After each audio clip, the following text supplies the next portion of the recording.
At my grandson's birthday party, my son gave me an old scarf and said, "Cover that old face, don't embarrass the family." His wife and her family smiled. But when they brought out the cake, I stood up and made an announcement about the gift I had for my grandson. A gift that made my son's hands start shaking because, hello dear listeners. Thanks for joining me today. Before I start the story, I'd be so happy if you could subscribe to the channel and write in the comments which city or country you're listening from. It always warms my heart to see how far our stories travel. Now enjoy the story. The sound of logs crackling in the stove. The ticking of an old clock. Today my grandson Miron turns 10. Feels like just yesterday I held tiny crying baby in my arms. And Gleb, my son, looked at him with such nervous joy. Now Miron is a tall boy with his father's eyes and my smile. The morning started before sunrise. I love that time when the house is still asleep, quiet and cool. The air smelled like yesterday's apples and the fireplace. I walked into the kitchen, stepping on the familiar creaky floor. This house has been my whole life. My late husband Kolya and I didn't build it for ourselves. We built it for the future, for Gleb. And now it's also for his family. Every log and nail here holds the warmth of our hands. I took out the flour. Every year on Miron's birthday I make pies. With cabbage, with potatoes and his favorite, apple with cinnamon. The dough came to life in my hands, warm and soft. Felt like magic, the one thing I still had control over. As I made pie after pie, memories came rushing back. Little Gleb with flour on his nose, trying to help. Kolya walking in from the cold, brushing snow off his hat, reaching for a hot pie and burning his fingers. And then there's me, sitting alone at this same table, transferring Kolya's last pension payment into the family business. It's a small freight company that Gleb started 5 years ago. With my money, everything I had from selling our city apartment. After Kolya passed away. "Mom, this is our future," he said. "You'll live with us in a big house, and I'll build an empire." The empire never came, but the debts did. Every month, I sit at my father's old desk, open a thick notebook and go through the numbers. Utility bills for the big house, food for 4 people, car expenses, business support. Sometimes it's 20,000, sometimes 50. I never asked where it went. Believed. A mother always believes in her son, even when he's no longer a child, but a 38-year-old man. Anfisa, my daughter-in-law, walked into the kitchen, taking off her coat. She gave me a lazy, dismissive look, and wrinkled her perfect nose. "You're making pies again, Zinaida Petrovna? Who eats that anymore? So outdated. We should have ordered trendy cupcakes, tartlets. Something not embarrassing for the guests." She poured herself water and left, leaving behind the smell of expensive perfume and a chill in the air. I didn't say anything. I haven't for a long time. What for? Words bounce off her like peas off a wall. Her world is made of stylish things, luxury vacations, and social status. There's no place in it for my pies, my gray hair, or my wrinkles. I'm like an old stool, still useful, but embarrassing to be seen with. Someone who pays the bills and keeps the home in order, while they live their lives to the fullest. That night the guests arrived, mostly Anfisa's family and friends. Loud, confident people, who looked at my home with a kind of polite pity, like tourists visiting a museum. Everyone was praising the renovation Anfisa had done in the living room. Cold, lifeless, all in dull gray tones. They loudly talked about where they would go for New Year's vacation.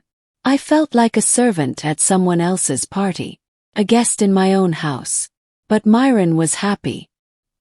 He opened his presents and his eyes lit up.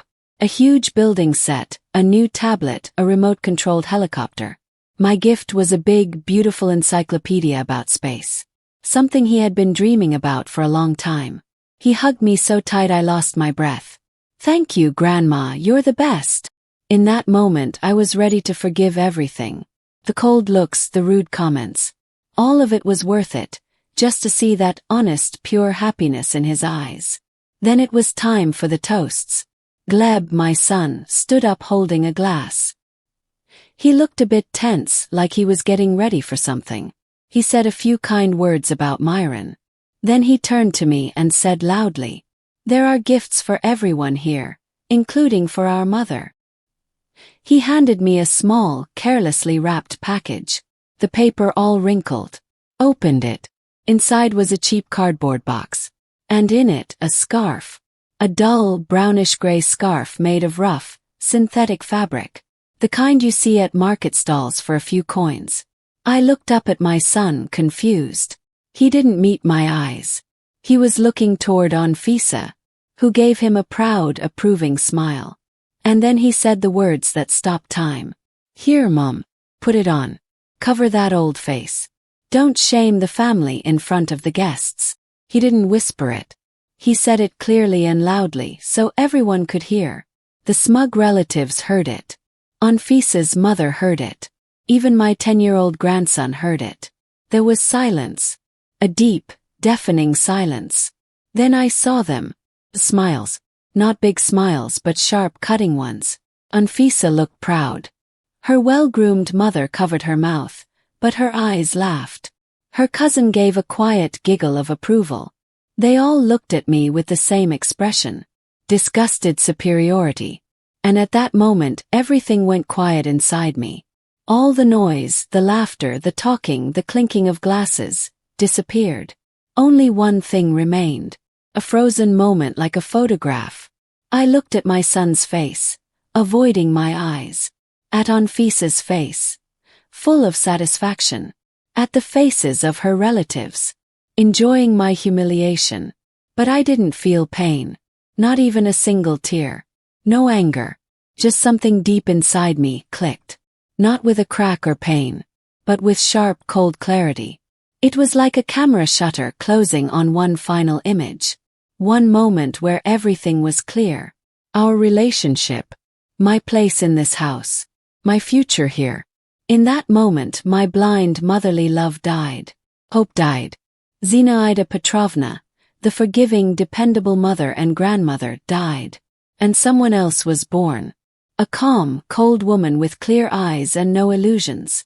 I sat there with the ugly scarf on my lap. As the world slowly came back around me. Sounds returned. Someone coughed. A fork clinked on a plate. But inside it was no longer silence. It had become something else. Thick and heavy like the deep ocean.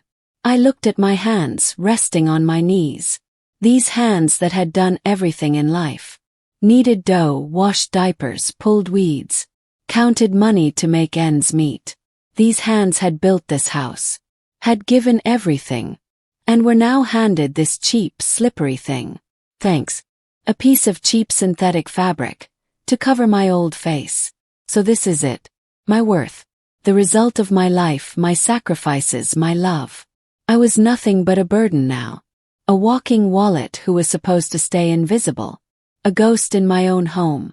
Surrounded by the smell of mothballs and shame. Suddenly I saw everything clearly, with icy, painful clarity. Every little slight, every cold look from Anfisa. Every time Gleb asked me to understand or be patient, or help just a little. None of it was accidental. It was a slow staircase. Each step leading here to this moment. To this scarf. They'd spent years erasing me. Stripping away my personality. Until only something useful remained. And now they'd decided I'd served my purpose. And like old furniture I could be covered up. My eyes scanned the room. And stopped on Miron. He was sitting at the table. Quiet, a little uncomfortable with the tension. Poking his salad with a fork. He was the only bright, innocent soul in a room full of poison. He didn't understand what his grandfather had said. But he could feel it. Something was wrong. And in his confused eyes, I saw both his past and his future. What kind of future would he have? With a father who could so easily humiliate his own mother. And a mother who clapped and smiled at it. What would they teach him? The same cruelty. The same greed dressed up in fake smiles. They'd turn him into someone just like them. A person who believes nothing matters except money and status. Well, I wouldn't let that happen. Just then Anfisa, still riding the high of her little victory, and maybe trying to smooth over the mood, came in with the birthday cake. 10 candles flickered brightly on top. "Here's our birthday boy," she said cheerfully. "Make a wish, Miron." She set the cake in front of him. The guests perked up again, clapping and cheering. They started singing. But to me, their voices felt far away, like they were echoing from another world. I stared at the candles, at their reflection in my grandson's eyes. And in that moment, I knew exactly what I needed to do. Not out of anger, not revenge. Calm, clear, final. The song ended. Miron took a big breath and blew out all 10 candles at once. The room filled with applause again. Gleb picked up a knife to cut the cake. His face looked relaxed, cheerful. He probably thought it was all over, that I had swallowed the insult like I always did. But I stood up. Every eye turned toward me. Maybe they expected tears. Maybe a dramatic scene. Maybe silence. Anfisa looked at me with a smug, challenging face. Gleb frowned, uncertain. I looked around the room slowly, meeting each face with calm, steady eyes. And when I spoke, even I was surprised by the sound of my voice. Soft, firm, and emotionless. "I also have a gift for Miron," I said. "A gift for his future." The room went completely quiet. I looked at my grandson. "Miron, once. Your grandfather Kolya and I built this house with our own hands. We built it for our family, for the future. And today, on your 10th birthday, I want your future to have a strong foundation." I paused, letting the words sink in. "I'm giving you this house. The entire property, the land, the buildings. I will take care of all the legal paperwork. It will be placed in trust, in your name. And when you turn 21, you will become the full legal owner." You could hear a pin drop. And I watched as the guests' faces stretched with shock. Anfisa froze, her mouth half open. The confident smile on her face slowly faded. First confusion, then shock. I continued speaking, this time looking straight at Gleb. "But a house is just walls," I said. "For Miron's foundation, I've set up something else. Money for his education, for his growth, for his life as an adult. I've made another decision. I'm selling my share of the family business. Everything I get from that sale will go into Miron's trust fund." The silence in the room became louder. I saw Gleb turn pale. The knife in his hand started to shake. Just slightly. But I noticed it. That small, trembling movement told me everything. He knew. He knew the truth. That this house was their only real valuable asset. And that the business was only surviving because I kept putting money into it. But I saw something else in his eyes too. He didn't believe me. He thought I was just being emotional. An old woman making a dramatic scene. An empty threat to get attention. I sat back down calmly, picked up a napkin from the table, and said politely to no one in particular, "Cut the cake before it melts." The evening ended quickly and awkwardly. Guests murmured their goodbyes and left in a hurry. Gleb and Anfisa pretended like nothing had happened. But their smiles were stiff and fake. They didn't say a word to me. No questions, no comments, no apologies. They simply ignored me, deciding that by tomorrow morning, everything would go back to normal. Late at night, when the house was finally quiet, I sat alone in my room. That same scarf was lying on the table. I looked at it, not with anger but with gratitude. That ugly little thing had become the spark. Started an avalanche. Opened my eyes. Picked up my phone. I didn't have many contacts left in my notebook, but I found the one I needed. My fingers didn't tremble. My chest felt cold but calm. The line rang only a few times. "I'm listening," said a familiar voice. A little sharp but comforting. It was Pelagia, my late husband's sister. "Pelagia, hi. It's Xena. Zenusha. What's wrong? You sound different. I smiled to myself. She always could hear what others couldn't. I'm fine, Polya. Better than I've been in years. I need your advice and a good lawyer. All right. First thing tomorrow. That night I slept deeply without dreams.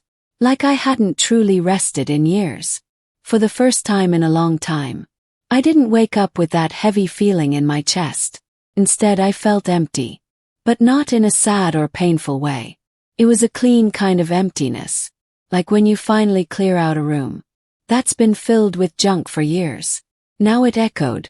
And I could finally see how much light and space there really was. I got up early like always.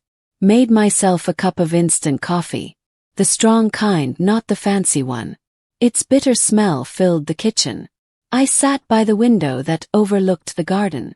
And watched the first rays of sunlight shine through the branches of the old apple tree. The one we planted when Gleb was 5. Everything in this house, everything in the garden, was filled with memories. But that morning for the first time, I looked at it all without sadness.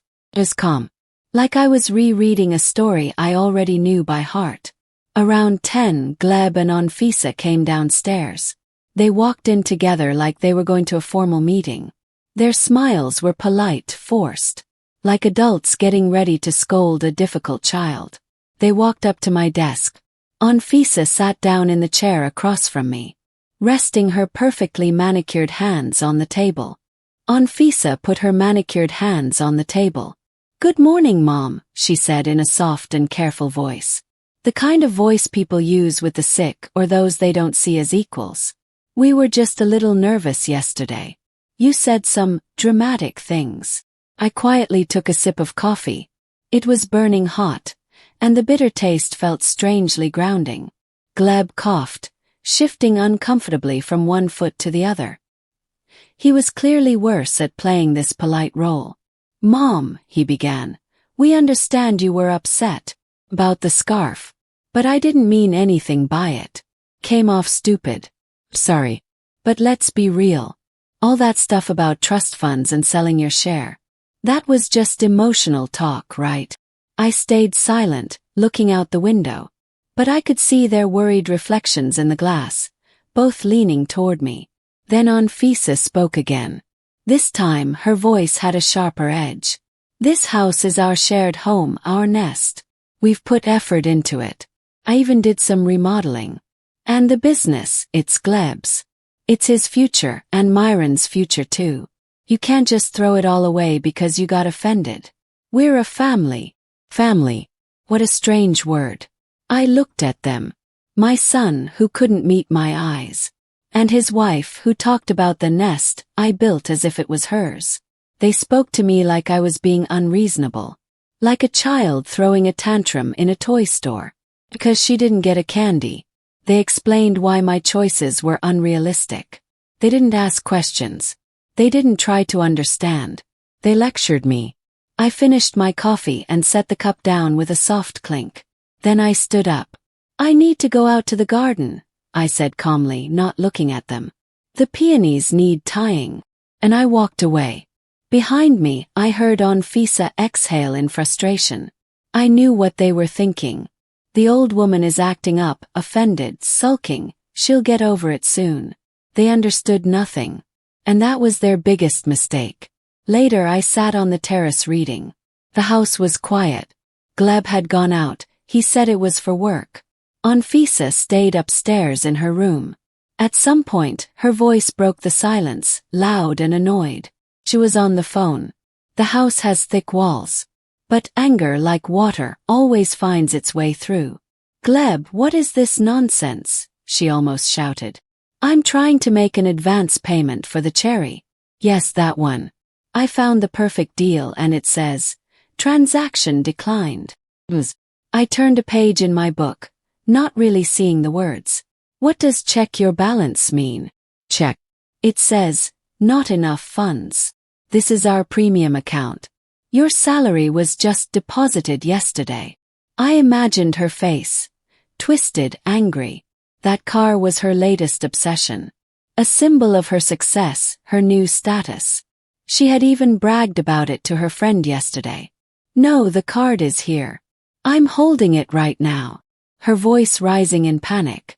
"Then what? The bank. Why would the bank?" Then came a long pause. I knew what was happening in her head. The gears of pride and suspicion were turning, locking into place. "It's her," Anfisa shrieked. "It's definitely her. That old witch blocked the card. Or called the bank and lied about something. I told you we needed to act fast. But no. Mom this, mom that. Now look what she's done. Petty old revenge. That's all she's capable of." I closed the book, stood up, and walked inside to make something to eat. I made myself some tea. I could still hear her yelling on the phone, promising to fix everything and put it back the way it was. They thought I stole something from them. That I was playing some game. Some small, mean game full of tricks, insults, and manipulation. But they couldn't even imagine the truth. I wasn't playing anymore. I had walked away from the game completely.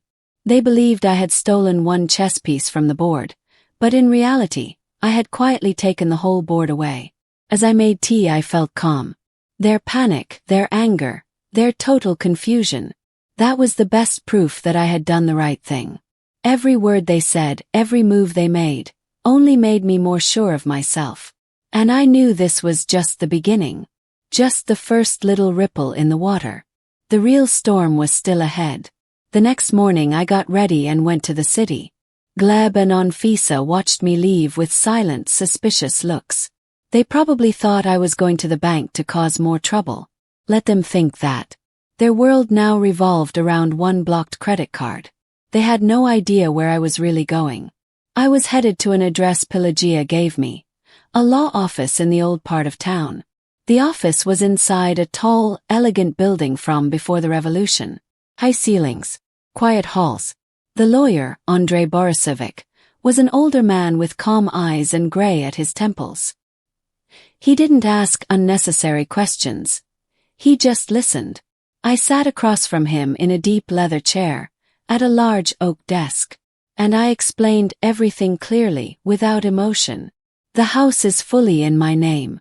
The business is registered 50% to me as a co-founder. I want to set up a trust for my grandson. To do that, I want to sell my share of the business. He nodded as I spoke, making notes in his notebook. "Zinaida Petrovna, I understand," he said when I finished. "The situation is clear, and we have a solid plan.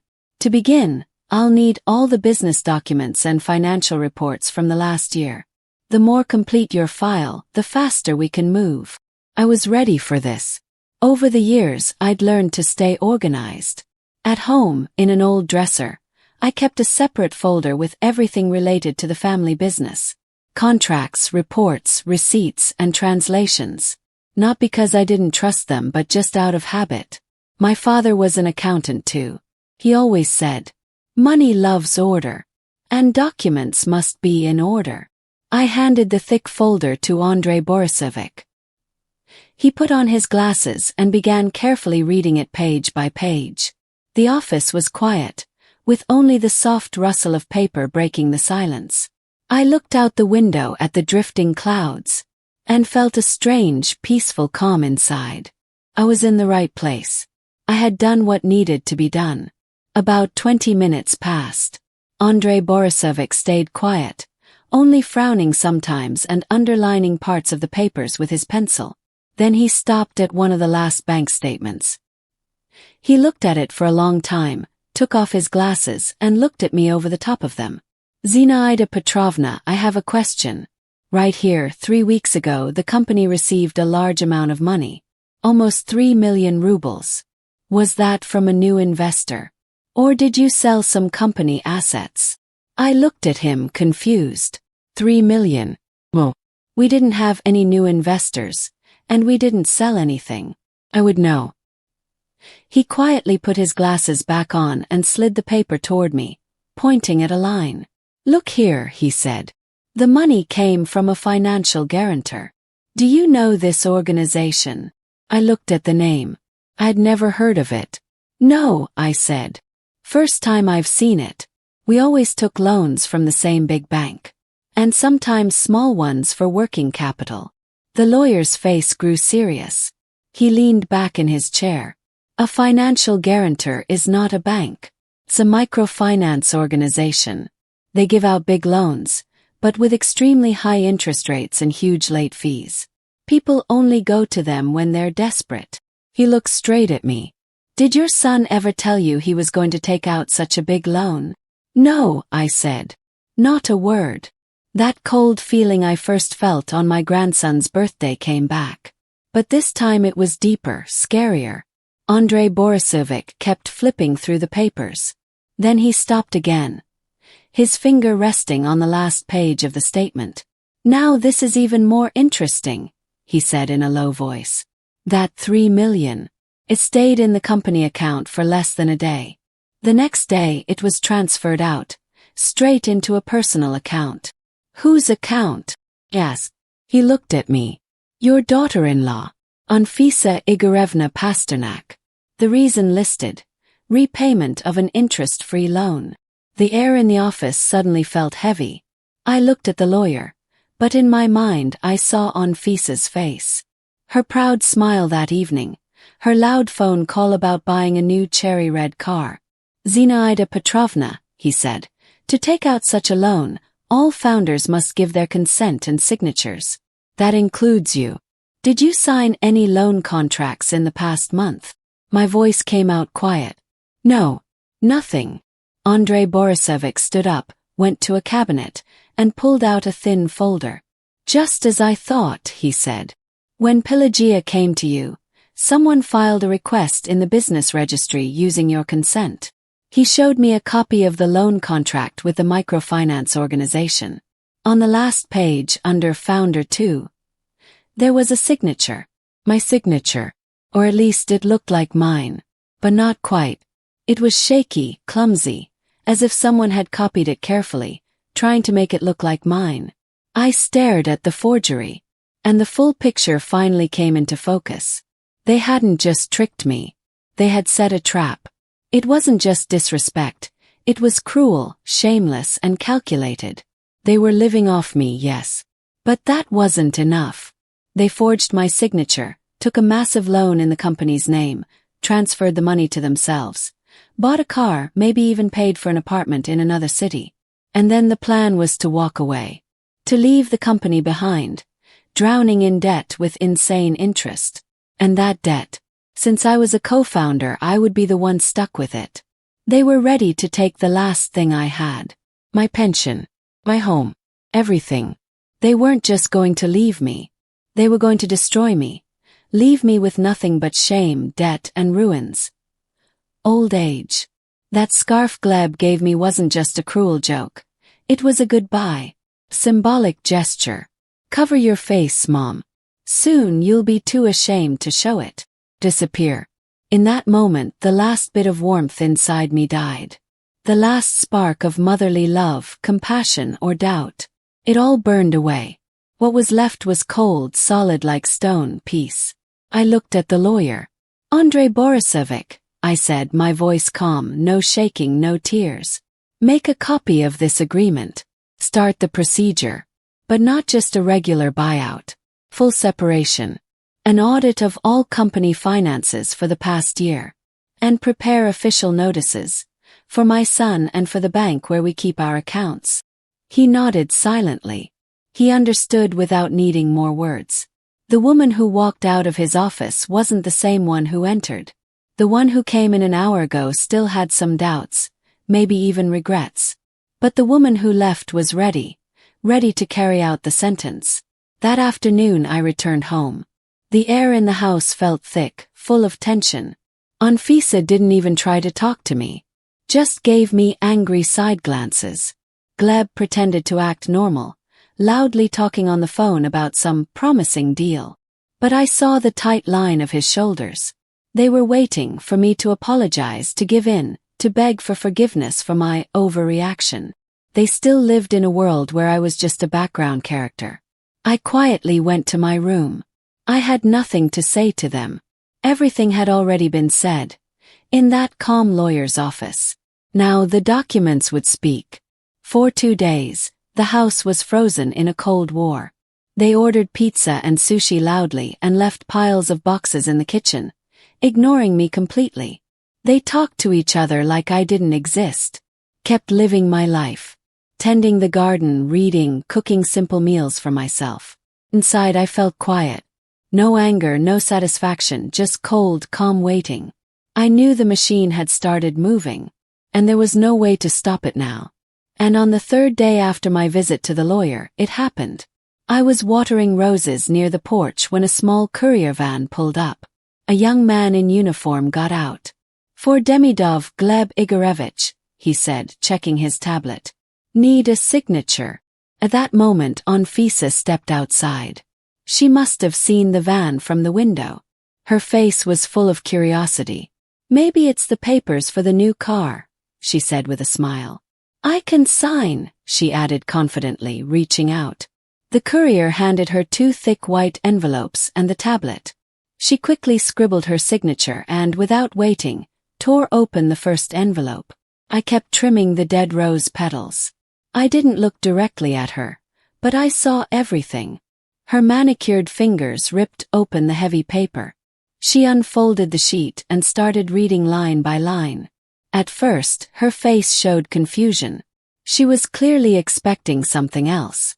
Then her eyebrows pulled together. She read it again from the top. And I saw her face slowly change. Like something behind her makeup cracked. The color left her cheeks.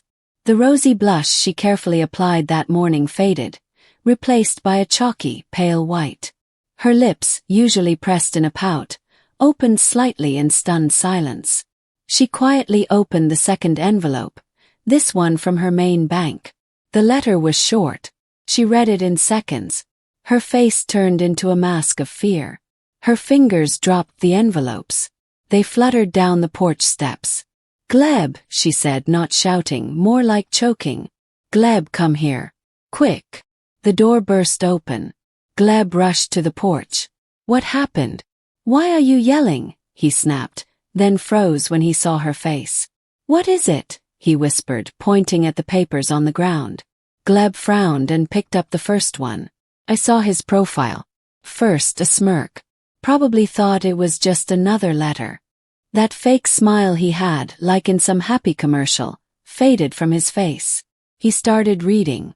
His eyes widened. He gripped the paper so hard, his knuckles turned white. His forehead wrinkled, his fake confidence gone. It all crumbled like plaster on an old wall. I saw it in his eyes as he read those terrible words I already knew by heart. Notice of intent to terminate partnership agreement, forced asset liquidation, full forensic financial audit pending lawsuit. He snatched the second page. Bank notice. Arsh. It said they had received information about possible fraud by one of the company founders. 4 credit agreements. All credit lines and overdrafts were frozen until the internal investigation ended. He stood there holding both papers, breathing hard like the air wouldn't go into his lungs. The arrogance, the irritation, all gone. Now there was only one thing left. Pure, raw fear. Panic. Like a man running a marathon, sure of victory, who suddenly realizes he's on the wrong road. And there's no finish line. Only a cliff. He looked at me. The smug look he'd given me 3 days ago was gone. Now his eyes were full of horror. Like he couldn't believe what was happening. Like this couldn't be real. It was just some old lady being dramatic, he must have thought. Just hurt feelings. Just a stupid scarf. It couldn't lead to this. "Mama," he whispered. What is this?" I set my scissors down, looked him straight in the eye, and said calmly, "This isn't hysteria, Gleb. This isn't an insult. This isn't petty revenge." I paused, letting the words sink in. "This is a legal execution." Anfisa made a strange sound like a choked sob. She looked at me, then at her husband, then at the papers in his hands. Fear filled her eyes. She finally understood. This wasn't a game. It was war. And they had already lost. The silence after my words didn't last long. It was just the calm before the storm. I saw fear in Gleb's eyes change into anger, the last thing left when an animal is cornered. He crumpled the papers in his fists and stepped toward me. Anfisa snapped out of her shock and followed him. They didn't head to the living room. They stormed into my room, the only private space I had in this house. I was sitting in my old chair by the window. They stood over me like two thunderclouds. "What did you do?" Gleb started. His voice cracked with rage. He threw the crumpled papers onto the little table next to me. "Are you insane, old woman? You're trying to destroy everything. Destroy me. Your only son." I stayed silent. I just looked at him, at that twisted face of rage, at the thick vein bulging in his neck. And in that moment, I saw not a man, but a scared little boy whose favorite toy had just been taken away. Behind him, Anfisa began her performance. She covered her face with her hands and started sobbing loudly, dramatically, like in a play. But they weren't tears of pain. They were tears of anger and helplessness. "Our house, our business. Miron's future," she cried between sobs. "How could you do this? Don't you have a heart? You're his grandmother. You want your own grandson to end up homeless." It was a storm. A hurricane of accusations, guilt trips, and emotional blackmail. They worked together like a well-practiced duet. He kept shouting about my duty as a mother. She wept about family. They threw every word they could to break me. But it was too late. She started talking about her grandson's future, about family values. The same values they themselves had crushed just days ago. "I've worked hard for you all my life," Gleb shouted, waving his arms. "I tried to build something so you could all live in comfort. And you destroyed it all, just like that. Over a stupid scarf, over some old lady madness." He paused to catch his breath, and then Anfisa jumped in. "We gave you a place to stay in our home. We took care of you, and this is how you repay us. With cold, black ingratitude. You're just a bitter old woman who hates our happiness." Those words hit me hard for a second. Especially standing in the house I built, the one I paid for. But the pain didn't last long. It wasn't sharp anymore, just dull and familiar. An old echo from the past. They kept yelling, letting everything out. Their anger, their fear, their bitterness. They blamed me for everything. Their debts, their failures, their mistakes. I was an easy target. In their version of the story, I was the problem. Not their greed, not their weakness, not their selfishness. I just sat there quietly like a rock in a storm. The waves crash, they foam, they scream. But the rock doesn't move. It just waits for the storm to pass. And I knew it would pass. They didn't have endless energy. And finally it happened. Gleb's voice cracked. His anger faded. He was left breathless and tired. Anfisa stopped crying, now just sniffling softly, glancing at me to see if I had broken. They were exhausted. The room was quiet again, but full of the smell of their rage and my calm. I waited one more minute, then slowly leaned over to the desk drawer and pulled out one last piece of paper. Document. The real one. The one Andrei Borisovic had helped me prepare. I placed it on the table right in front of them, next to the crumpled notices. Gleb looked at it, confused. Anfisa stopped sobbing and leaned forward curiously. Gleb picked it up and smoothed it out. I watched his eyes scan the familiar lines of the official credit contracts. He didn't get it at first. Probably thought it was just another boring document. But then his eyes landed on the final page. On the part that said, Founder Number 2. Next to it, my signature. I saw the color drain from his face. He froze, staring at the awkward fake version of my name. The signature someone had forged. His shoulders dropped. The paper slipped from his fingers and floated down onto the carpet. Anfisa, not understanding yet, picked it up and stared at it closely. Her eyes widened.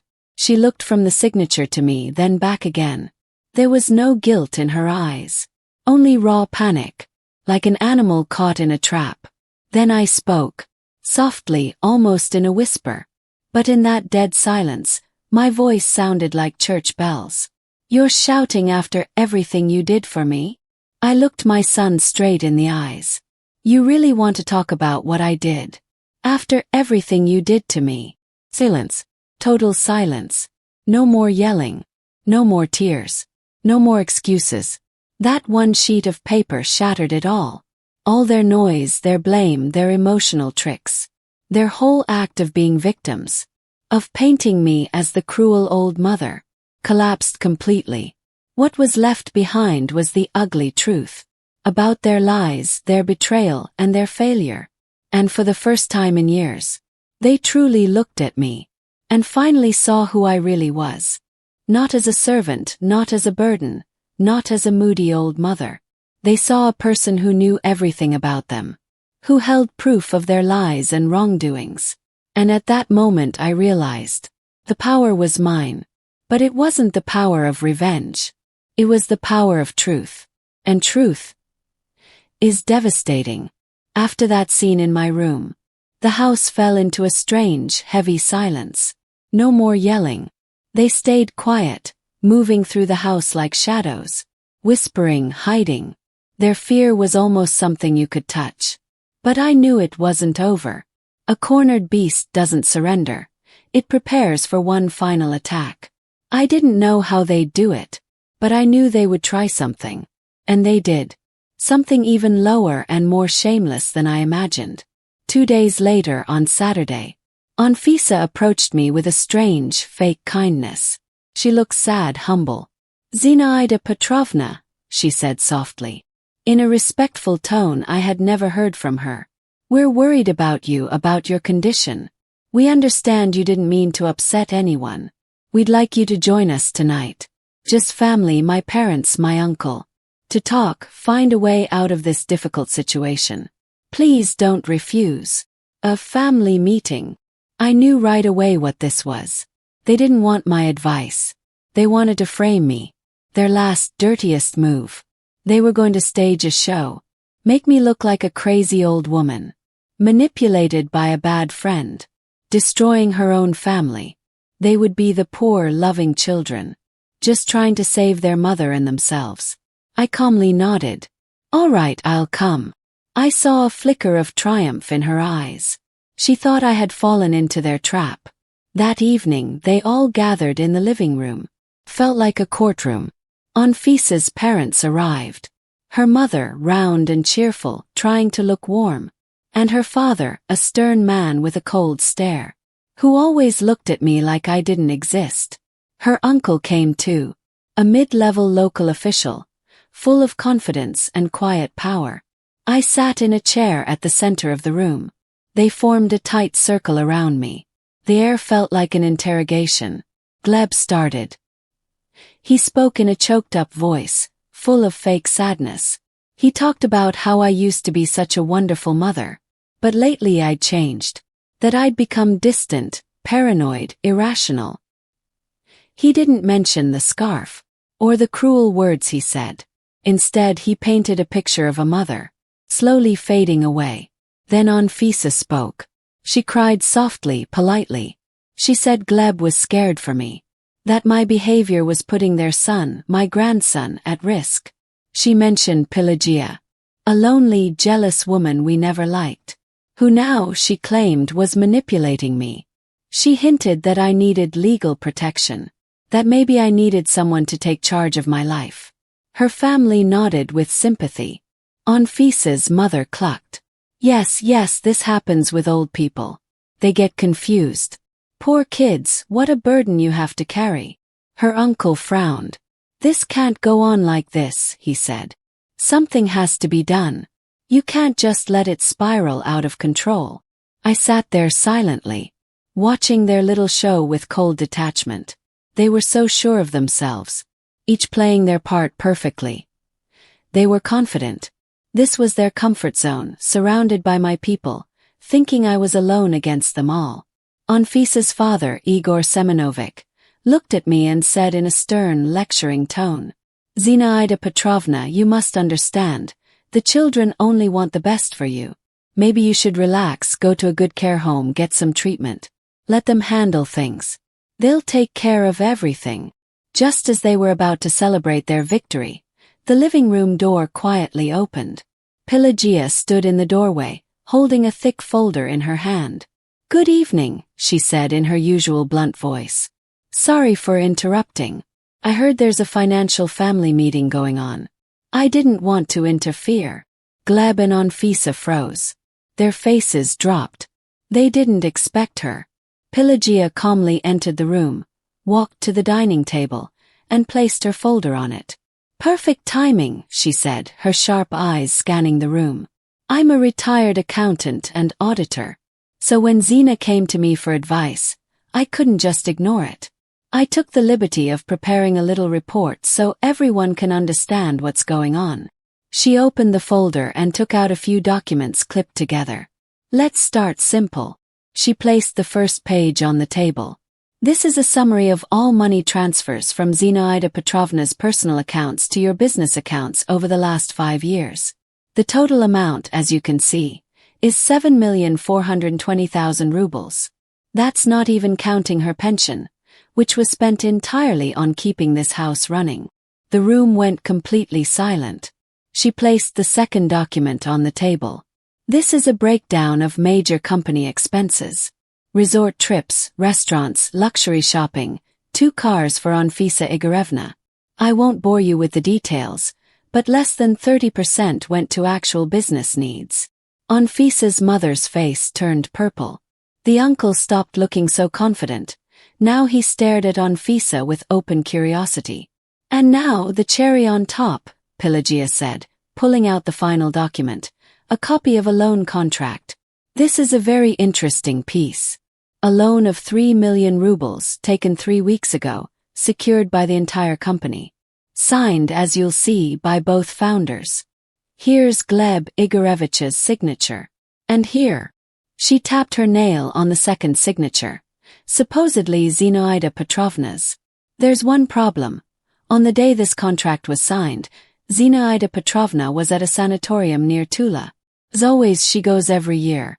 I have her booking confirmation, travel tickets, and registration logs. So this signature," she paused, "as they say in certain circles, will be very interesting to investigate. Criminal Code Article 159, large-scale fraud, committed by a group with prior agreement." She stopped talking. The silence was deafening. The words criminal code echoed like a gunshot. Anfisa sat pale as a ghost. Gleb stared at the floor, his neck red with shame. Igor Semyonovich, Anfisa's father, slowly stood up. His face was full of cold rage. He walked over, picked up the loan document, looked at it, then turned to his daughter. His eyes were full of ice, disgust, and shame. "You have disgraced our family," he said quietly, but loud enough for everyone to hear. "You've shamed our name." Without another word, he turned and walked out.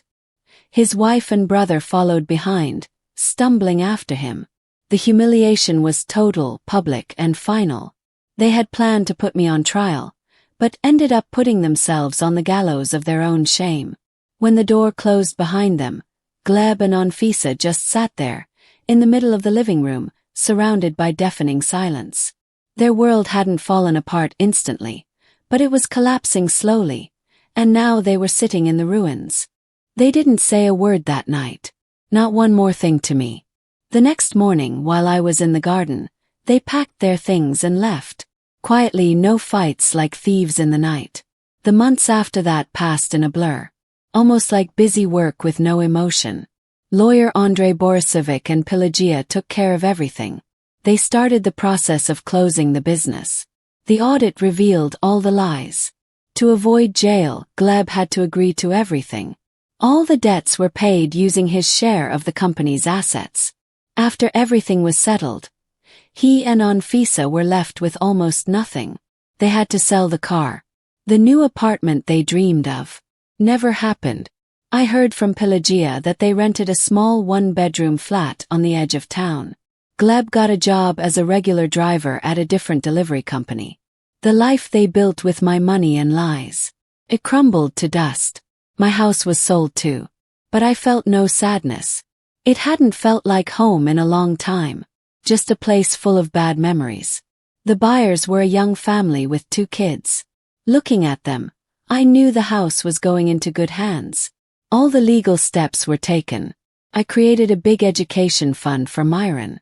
The money is safe there. Only he can access it when he turns 21. I knew I gave him the most important gift. A chance for a future that doesn't depend on his parents' mistakes.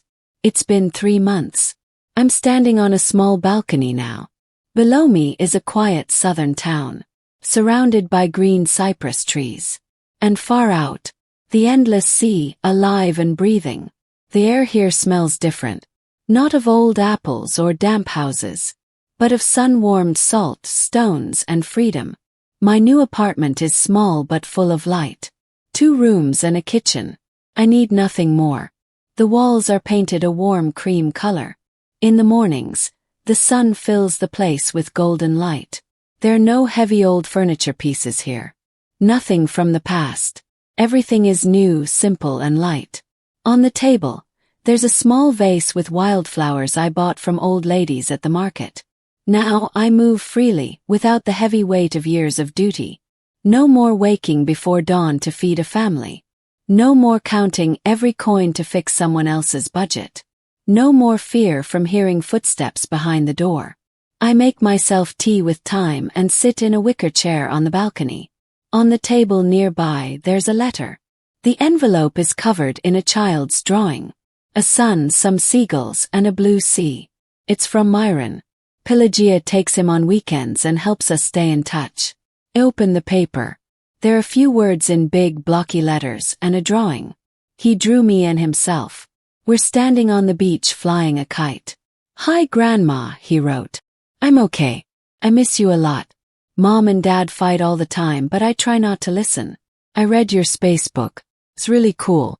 When I grow up, I'll come live with you by the sea. We'll fly the kite every day. Love you, your Miron." I fold the letter and press it to my chest. There are tears in my eyes. But they're not from pain or anger. They're tears of peace, gentle sadness, and love. I know he'll come. And we will fly that kite. I look at the sea. Its wide rhythm, waves reaching the shore, then pulling away. Just like life. In and out. My long dark low tide is over. I'm 62 years old. Some say that's old age, the end. But for me it's a new beginning. The beginning of a life I never thought I'd have. A life that belongs only to me. Where I breathe freely, not with fear but with calm. Where every day is not a sacrifice but a gift. The sun sets, painting the sky in soft colors. A breeze brings music and laughter from the town below. And I smile. For the first time in many years. I smile not for anyone else, but for myself. For this new day. And for the sea. I'm 62. I built a house for my family. Now finally, it's time to build a home for myself. Thank you for being with me till the end. If this story touched you, please like and comment. What did you feel reading it? Subscribe to the channel so you don't miss new stories.